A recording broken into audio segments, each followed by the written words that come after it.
What an eventful day it has been. First and foremost, I'd like to wish every father out there that's actually a father, not just had a kid and that was it. Any father out there that actually contributes to their children. Happy Father's Day to everyone out there that does so. Very, very eventful day, like I said. We had the Cleveland Cavaliers defeat the Golden State Warriors in the NBA Finals. We had, today's Father's Day, like I mentioned. We had Battle of the Bastards in Game of Thrones, which was absolutely awesome. Love that episode. And of course, we have what this video is about, Money in the Bank 2016. Of course, this is my Money in the Bank 2016 review. Not wasting time and jump right into it. Of course, we had the 2 hour kick, or not the 2 hour kickoff, the 1 hour kickoff show, 1 hour prior to pay-per-view, which featured 2 matches. That's why I said 2 hours instead of one, because I had the mindset of 2 matches.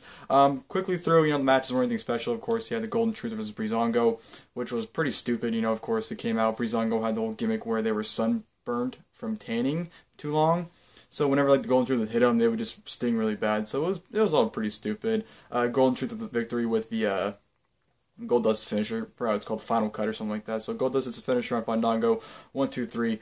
Golden Truth wins. And of course we had the Lucha Dragons versus the Dudley Boyz, which was like an average Raw match. Nothing really too significant there. I was actually not really paying attention. I was going in and out doing things because I was having some difficulties with my laptop connected to my computer, or my laptop connected to my TV. So I didn't really pay attention all that much, but it was like a typical Raw match from what I saw. Lucha Dragons with the victory with the Swanton onto one of the Dudley Boyz. I don't remember who got pinned, but I know Lucha Dragons won. So nothing really eventful in the kickoff. And then we go to the pay-per-view, which opened up with the Fatal 4-Way match for the WWE Tag Team Championship. The New Day versus Karl and Luke Gallows versus the Vaudevillains versus Enzo, Amore, and Big Cass. Very fun opener here. Of course, Enzo and Cass came out, did their stuff, and the New Day came out, did their stuff. And this was a very fun, Fatal 4-Way match. Every person was pretty much involved in this match. Really wasn't one team over the other. Everyone was involved one way or another. I thought there was some great maneuvers, some strategies going on. Just very, very good. Each team was watching their own back, and they did a great job of doing so, doing some smart strategy in terms of, tagging other teams in when they needed to and bring up pinfalls. I just thought this Fatal 4 was a lot of fun.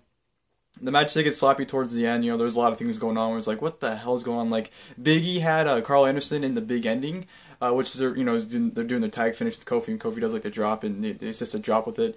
And Luke Gallows just stood there, watching them do it. Big E was walking around with them. Luke Gallows was kind of just, staring at him. It was very all kind of messed up towards the end, and everything was just going plitter platter, and just a bunch of chaos was going on towards the end of the match.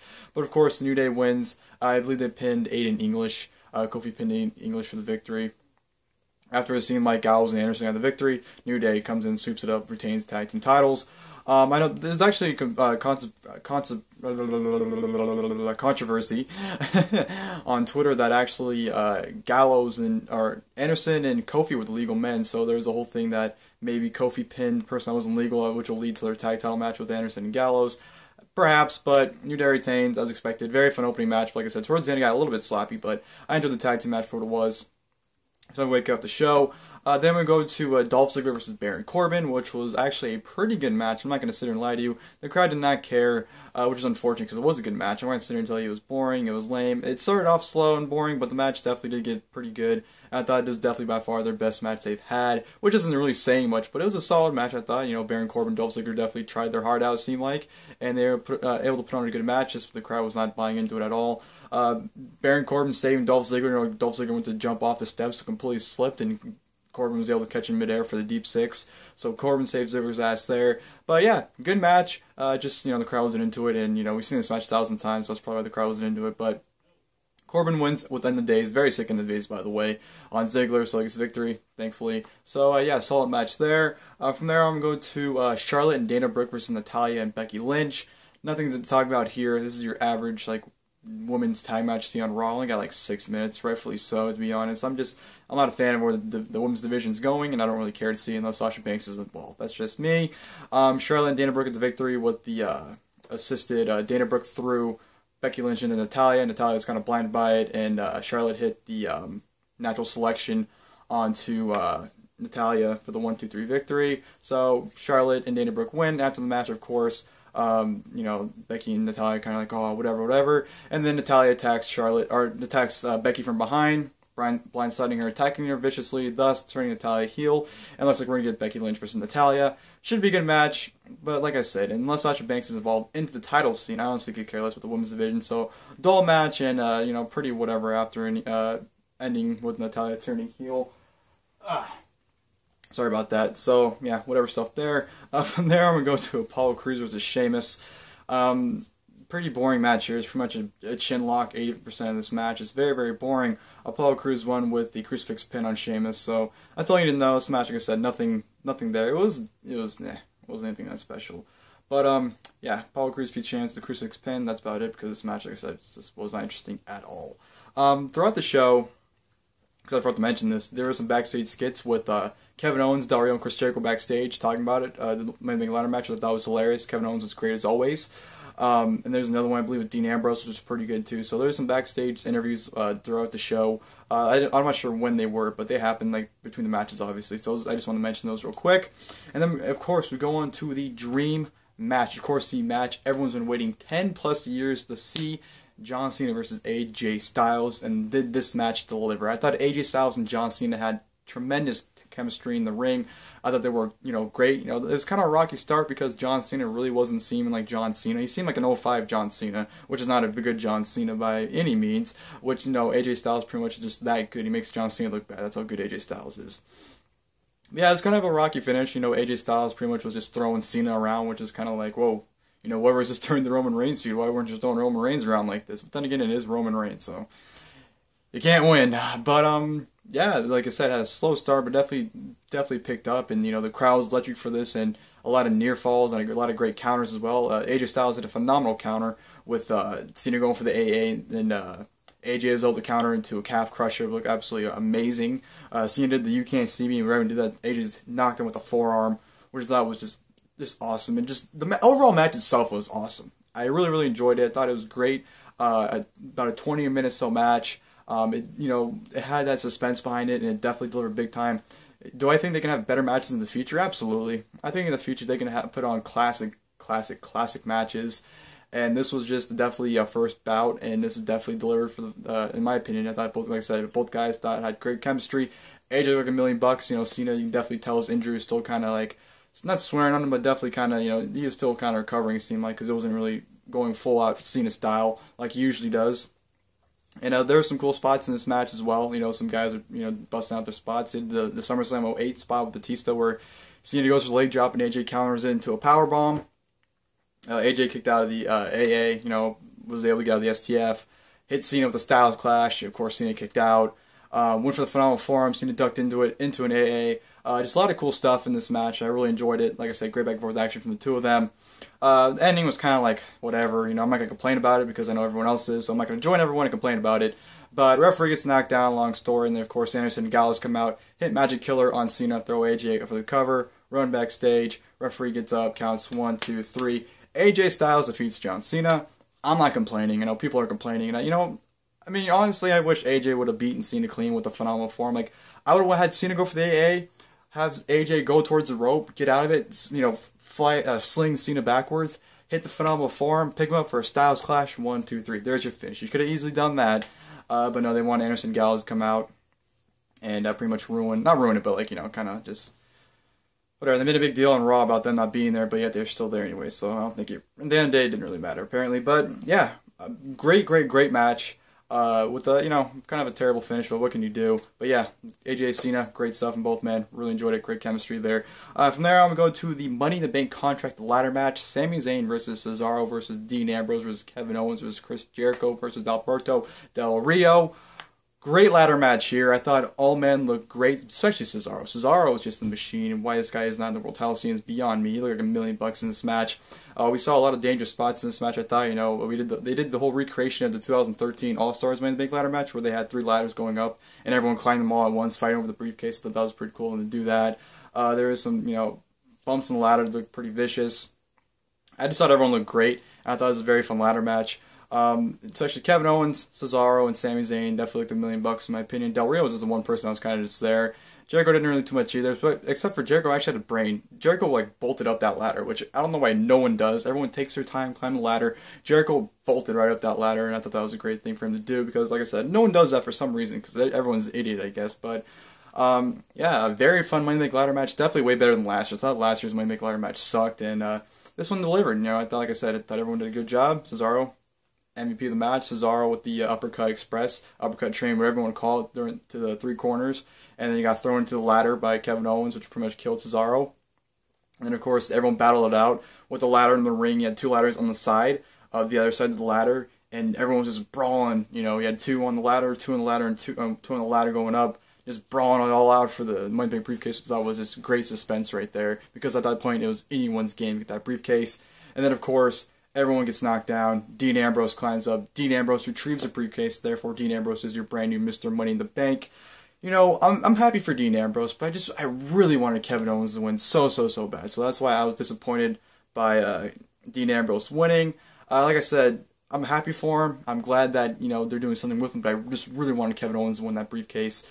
And, you know, that's, what can you do? He lost fair and square. I'm not going to complain about it. God, my hair is all screwed up. I'm sorry about that. After that, we go into the United States Championship match. Rusev versus Titus O'Neil. I don't think anyone even paid attention to this match, because at this time, this is when the Cleveland beat Golden State. So I don't think anyone really paid attention to this match. Everyone was all hyped and excited. Rusev defeats Titus O'Neil, I think, with the accolade, and, you know, he taps out. It was a decent match from what I saw.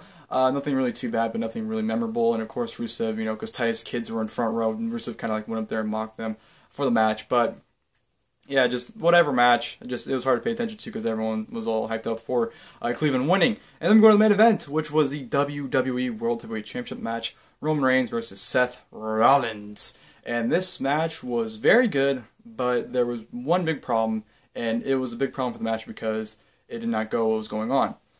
In the match, you had Roman Reigns tossing Seth Rollins around like he was nothing. You had Roman Reigns beating down Seth Rollins. You had Roman Reigns targeting the leg of Seth Rollins, the injured leg of Seth Rollins, pretty much working on that. You had Roman Reigns being a huge asshole to Seth Rollins throughout this match, and Seth Rollins was the underdog. And what's wrong with that, you say? Roman Reigns is the guy who's supposed to be cheering the match, and supposed to be booing Seth Rollins. But when you're watching this match, why would you cheer for Roman Reigns over Seth Rollins? Like, this match, if you showed a non-wrestling fan this match, they would think Roman Reigns was the bad guy and Seth Rollins was the good guy, by the way this match was going. And by that, it kind of made the match weird, because why are you having Roman Reigns seem like this big asshole when I'm supposed to be liking him?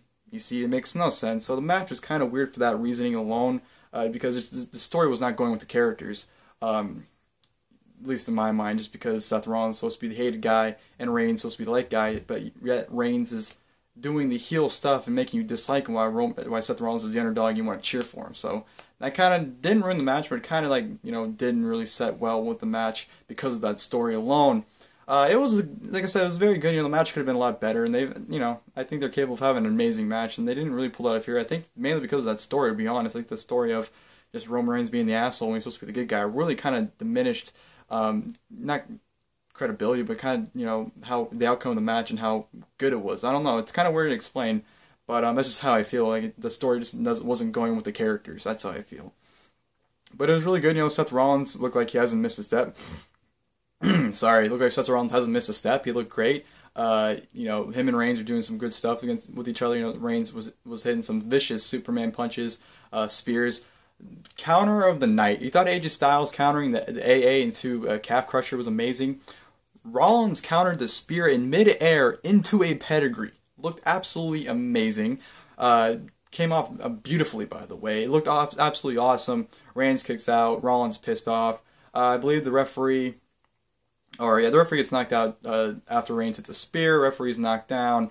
They go into the outside. Reigns spears into the barricade, pretty much, you know, killing himself in the process. They brawl in the ring for a few minutes. Rollins hits a pedigree. Reigns kicks out. Rollins hits him with another pedigree in 1, 2, 3. Seth Rollins defeats Roman Reigns clean as a whistle. No complaints or buts. Seth Rollins pinned Roman Reigns' ass in the middle of that ring, 1, 2, 3, cleanly.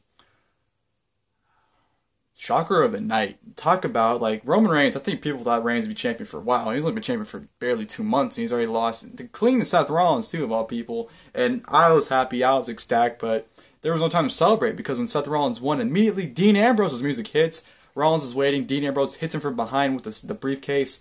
Picks Rollins up. Hits him with dirty deeds. 1, 2, 3. Dean Ambrose is now your new WWE World Heavyweight Champion.